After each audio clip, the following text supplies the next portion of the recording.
President Trump has made no secret of his desire to see a COVID-19 vaccine soon, ideally before the November election. How worried are you, Bill, that the approval process is being hijacked by politics? Well, that would be a tragedy. And any suggestion that, a politician, helped create the vaccine or it's faster because of a politician is a very dangerous thing. We saw with the completely bungled plasma statements that, when you start pressuring people to say optimistic things, they go completely off the rails. And so the FDA lost a lot of credibility there. Thank goodness the companies are saying that the FDA's open-mindedness to be asked for an emergency use license before there's efficacy data. They're not going to seek that shortcut. Do you still trust the FDA? I think in the FDA, there's a lot of professionals. Historically, just like the CDC was viewed as the best in the world, the FDA had that same reputation as a top-notch regulator. But, there's been some cracks with some of the things they've said at the commissioner level. Hopefully the staff isn't pulled in that direction. So it sounds to me like you're harboring perhaps some reservations. What about the CDC? You made reference to the reputational damage that's been done to the CDC. Can you take what the CDC says to the bank any longer? Well, the CDC's largely being written out of the picture because you have people at the White House who aren't epidemiologists, saying what a great job they've done. And so it's no longer a set of experts. The CDC actually did make some mistakes, the way they thought about testing, the way they hadn't figured out to bring the commercial providers in. There's a number of countries like South Korea who got that testing going very well. And we're very clear that if the result takes more than 24 hours, you don't reimburse for that. It's got to be a timely result. One of the big risks in politicization is public confidence. Polls show a third of Americans will refuse to get vaccinated, and a majority of Americans believe a vaccine is being rushed. Has the damage already been done? I hope not. These companies are very professional, and the benefits of the vaccine here are very dramatic. After all, not just on the health front, but the economic front, the education front, we need to bring this pandemic to a close. And thank goodness that we have this private sector expertise that we want to shape into a global public good that gets to everybody on the planet. I think some people won't be in the first wave to take the vaccine. They may take a wait and see attitude, but I do think over time we will be able to get to the majority of the population to get to a level where the transmission slows down very dramatically. Americans, and for that matter, Bill, citizens of the world, have been put in this awkward position where they may find themselves more trusting of what they hear from the private sector, from the companies developing these vaccines, as opposed to what they hear from this government or perhaps other governments. Given the accelerated timeline on which these vaccines are being developed, how confident are you that they'll be not just effective, but safe as well? Well, these vaccines are going through this phase 3 trial where you look at the efficacy and you look at all the medical records to see if there's any adverse events.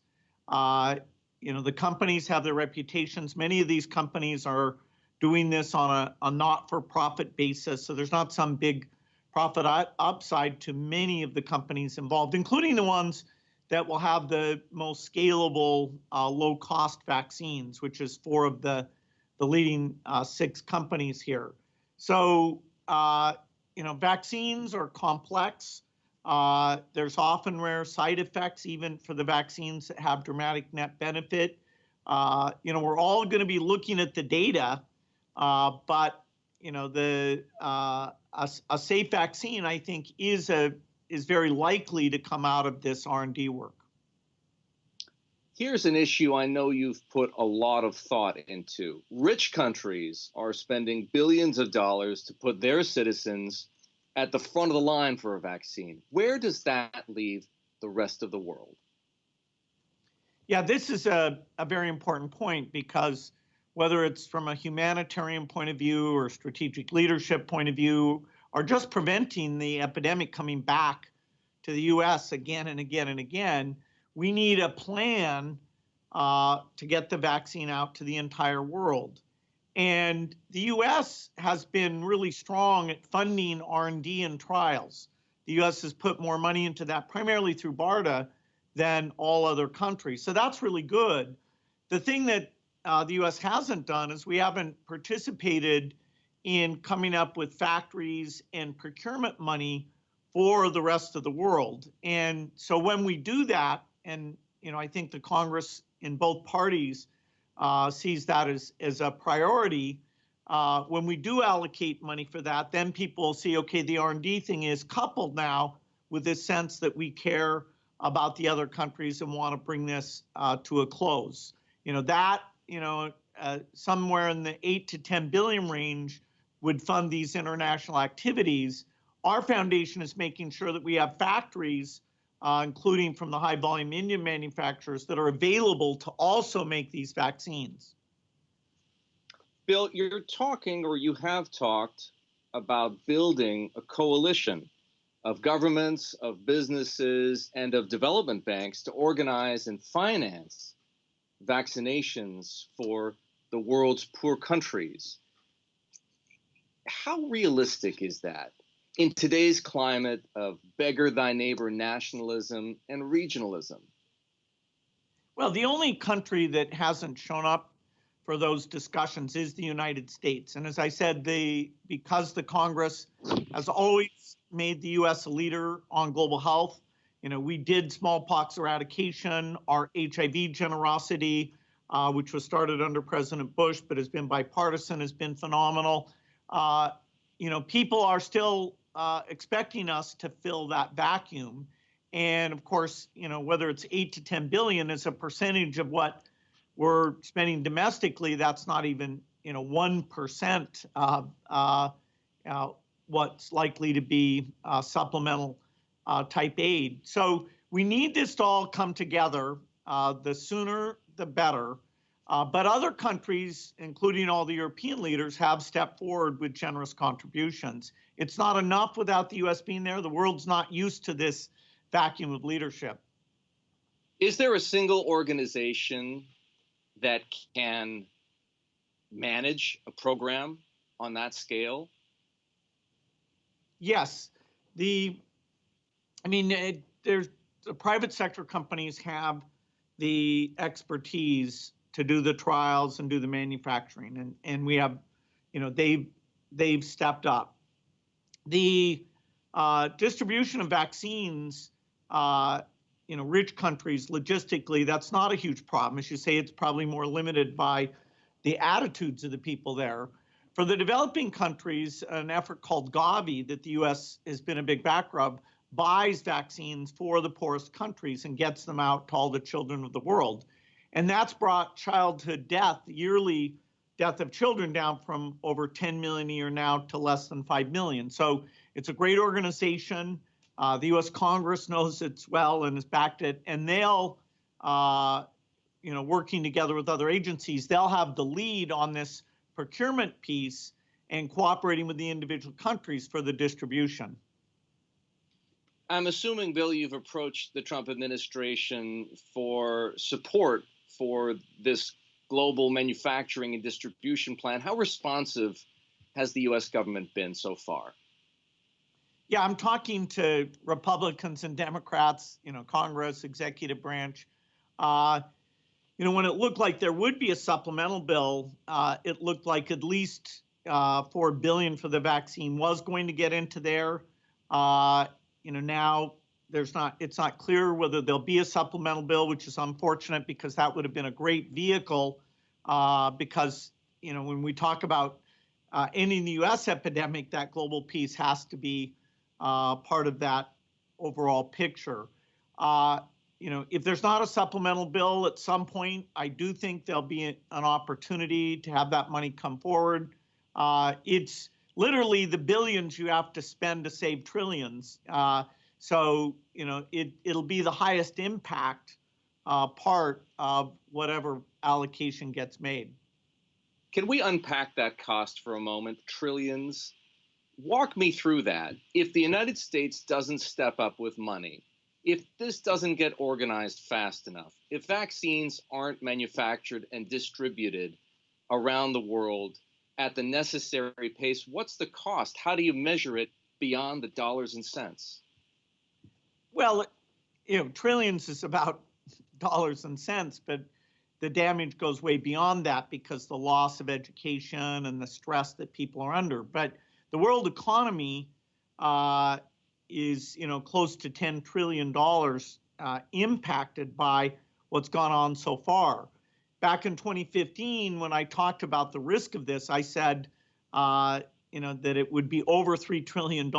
And, I was clearly not, even painting as dire a picture as turned out to be the truth there. So every month we save on bringing this epidemic to a close throughout the entire world is a month of really awful things. You can see that through economic figures, mental health figures, the deaths that are caused directly. So many things need us to get back to where we were. And the vaccine and generosity to view that as not just for the rich countries is central there.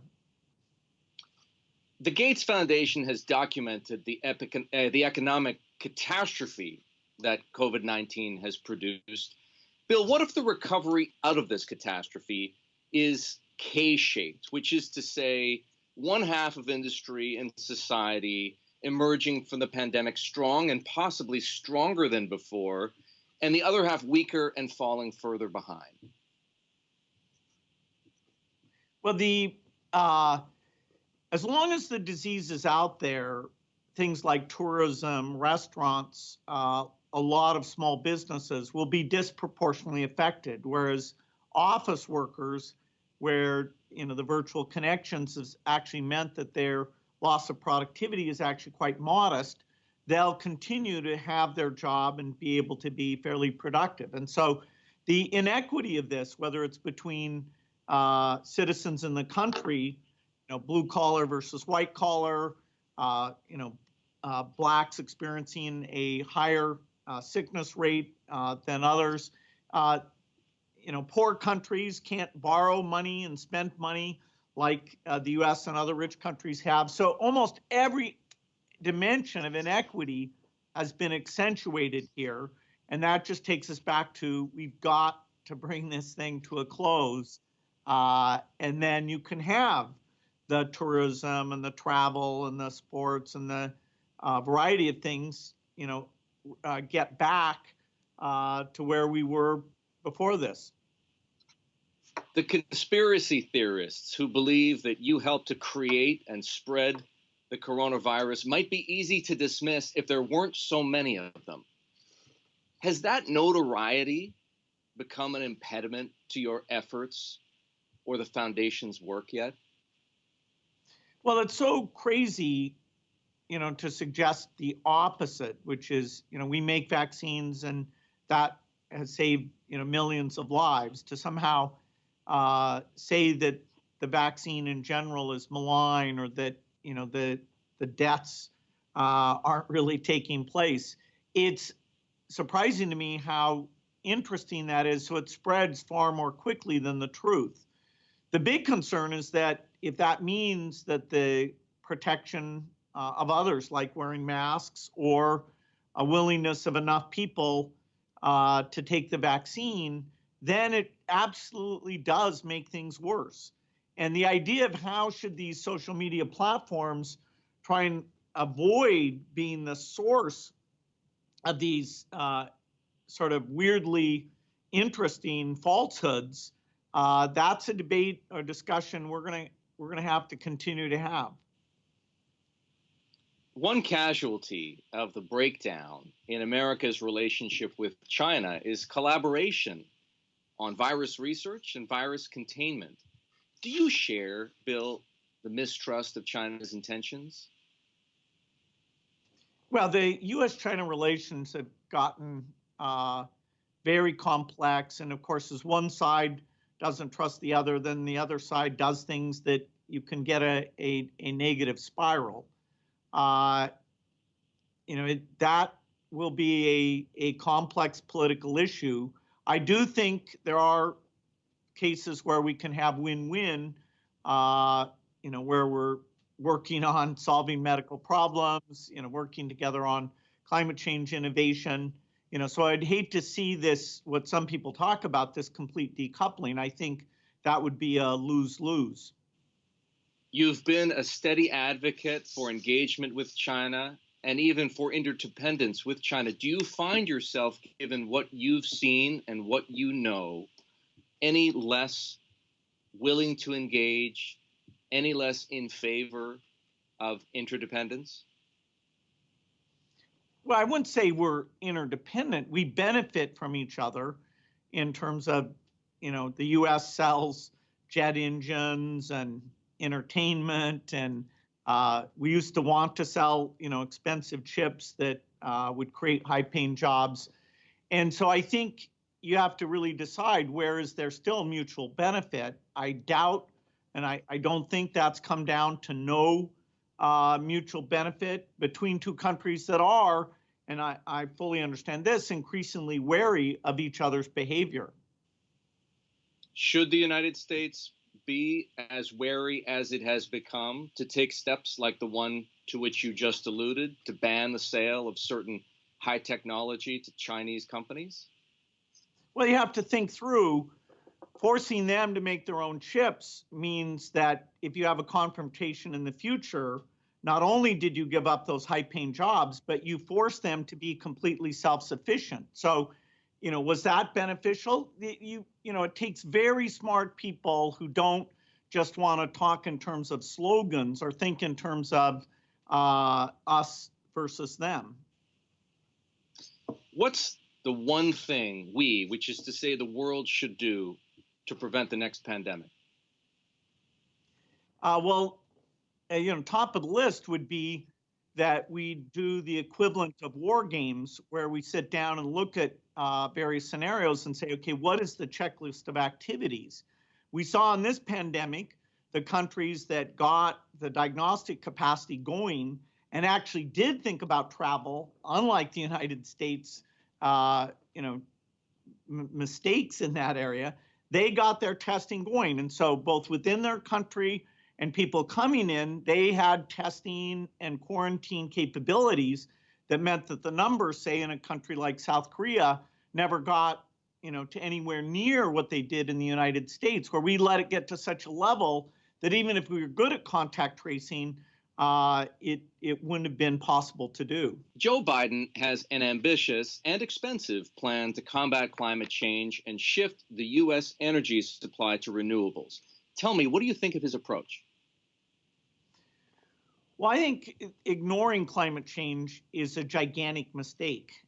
It's a very tough problem to solve, and it's one that you have to start many decades ahead of when you want that solution deployed, because you're talking about changing most of the physical economy of the world, transport, industry, buildings, electricity, all of those things, and agriculture contribute to those emissions.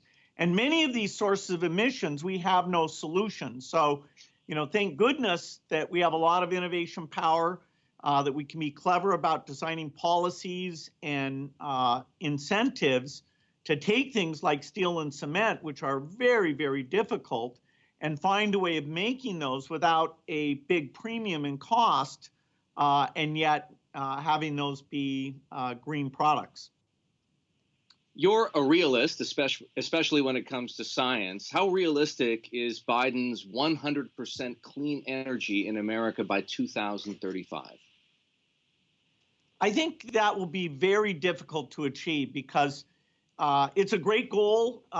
We should do the model of the grid to see how you maintain reliability when you're increasingly reliant on intermittent sources. Storage is still way too expensive to make it the way to deal with that. I and many others are funding lots of storage breakthroughs. We're also funding clean sources like fission, that if we made that a lot less expensive and a lot safer, it could play a significant role here. So we don't really have that blueprint. There's an open source model that anybody can plug in what they think that'll look like, and we'll see what is the cost, what is the reliability. But without innovation, a lot of innovation, we won't be able to get there. The Biden plan has a $2 trillion price tag. $2 trillion is a lot of money to spend in the space of 4 years. Do you have confidence that the U.S. government can do that responsibly and do it effectively? Well, the part that I understand the best is the R&D piece. And there, that would use up some of that money. If we spent at the same level we do for health research through the NIH, which is about $35 billion a year. If we had, a National Institute for the Energy and Climate that we let grow, over a period of maybe 8 to 10 years to that level, I can see how that money would make a dramatic difference, not just for the United States, but for the world, and create all sorts of businesses that would be able to export their innovations. Is taxpayer money best spent on deploying existing clean technologies, or is it better spent investing in new tech? Well, you have to look across the range. There are some things that the extra cost to be green, which I call the green premium, is not gigantic. And in some cases, like adding some of your capacity as solar wind, there actually is no green premium. It's the reliability that makes the electric grid problem very difficult. Also, that we have to increase the size of that grid by over a factor of 2 because we're going to be giving up hydrocarbon sources and relying more on electricity for many, many applications. For things like steel and cement, without innovation, the premium cost of trying to do that the green way means that middle-income countries like India will never agree, because they've emitted less than us, they'll never agree to reduce building very modest-sized homes for their citizens just because the U.S. Emitted so many greenhouse gases in the past. So only innovation aimed at the hard problems really gives us a chance of getting to zero. We've been focused on the things that are still hard but not super hard, like passenger cars and the first 70% of the electricity. But the industrial pieces, unless we get going now and take those on and have the right policies to encourage that, I don't see any way that we'll achieve our 2050 goal. Clearly, climate is on the ballot in November. What else is at stake for you in the election? Well, you have, quite a contrast in terms of, picking experts, delegating to those experts. I don't speak about who I'm going to vote for because my foundation work, we're committed to work with whatever administration there is, and we've had great relationships with both parties on that. I do think climate, you would get more focus and more expertise from Biden than from the current administration. So you wouldn't endorse any candidates, for example? Well, I think my beliefs are pretty clear, but I want to save my voice in terms of influencing other people, not just for things broadly, but rather things like global health and the vaccine and certain policies around education. I mean, people are going to hear enough from me on things that I really do have depth, and I'm giving away billions of dollars to try to improve. And so, I'll save my voice for those areas of deep involvement, which includes climate. There are overlaps between the challenge of fighting the pandemic and the challenge of fighting climate change. What steps can government take to address them both at the same time? Well, the idea that you count on government to see problems out in the future and to really look at the science and understand what will work, what won't work. The pandemic illustrates that government didn't look out for us despite the warnings that were out there. Climate fits that same paradigm. Sadly, in the case of climate, as it gets worse and worse towards the end of the century, there isn't anything like a vaccine that you can spend, tens of billions on, and then boom, your mistakes, although they're horrific, you can bring it to a close. Climate change is much harder, and the damage that will be done every year will be greater than what we've seen during this pandemic. So, I hope it's a wake-up call to think, okay, what else are we being warned about? Does it take, what percentage of government resources would that take? And holding people to account that even things that take a long time, we have to get started now on. One of the things common to both the pandemic and to climate change is a growing mistrust of science. Where will this country end up, Bill, if voters don't believe what scientific data show and what scientific models indicate? Well, I think it's more, who do they trust? Science, no one knows all of science. I'm a perennial student, and the percentage I know is very, very small.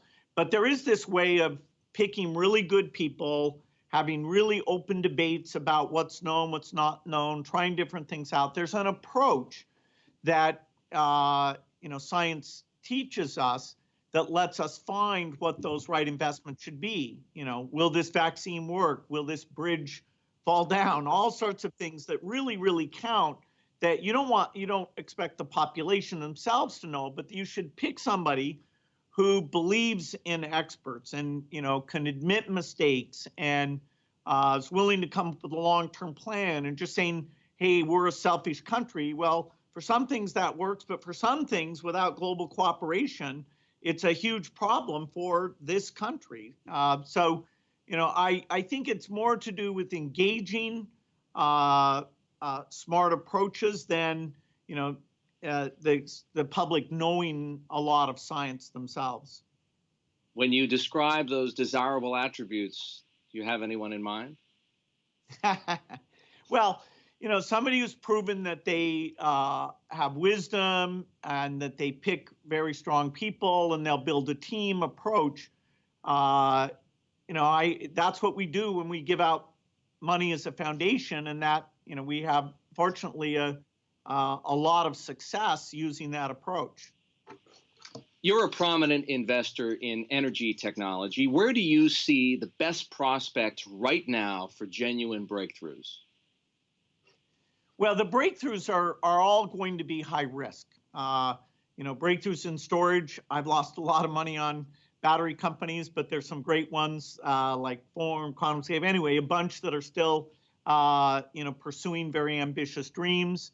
I think nuclear fission shouldn't be counted out, because next generation designs can be very safe and very, very economic, and that would fit into the picture very well. Even things that are kind of far out, like fusion, that we can't count on it, we should continue to invest, because the potential there is very, very large. So we're short, about 24 great innovations that include, how do you make steel?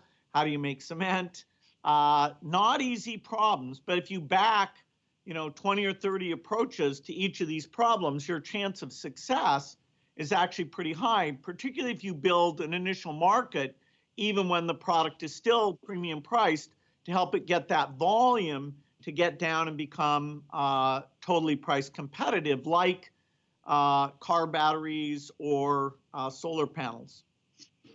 Storage would clearly be a game changer as far as the shift to renewable energies like wind and solar is concerned. Are we any closer to what you've called the storage miracle?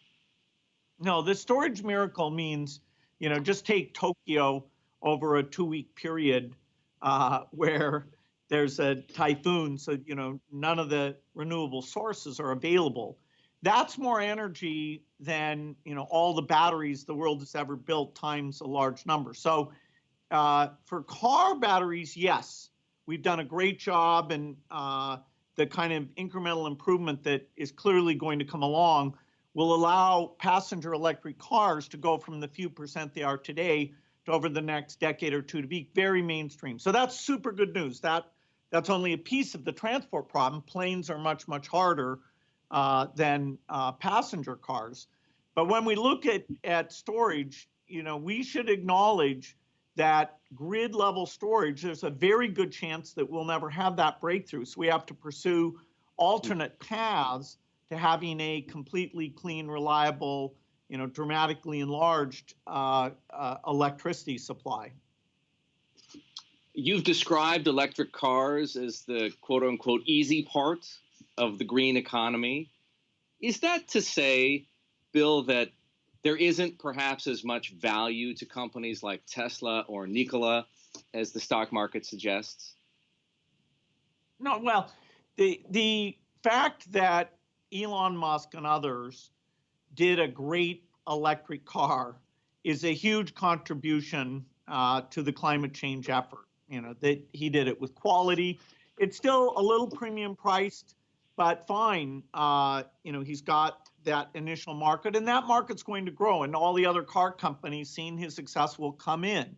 The question of, what's the profit per car, and what's the market share of Tesla, that's for stock people. That's not a climate change issue at all.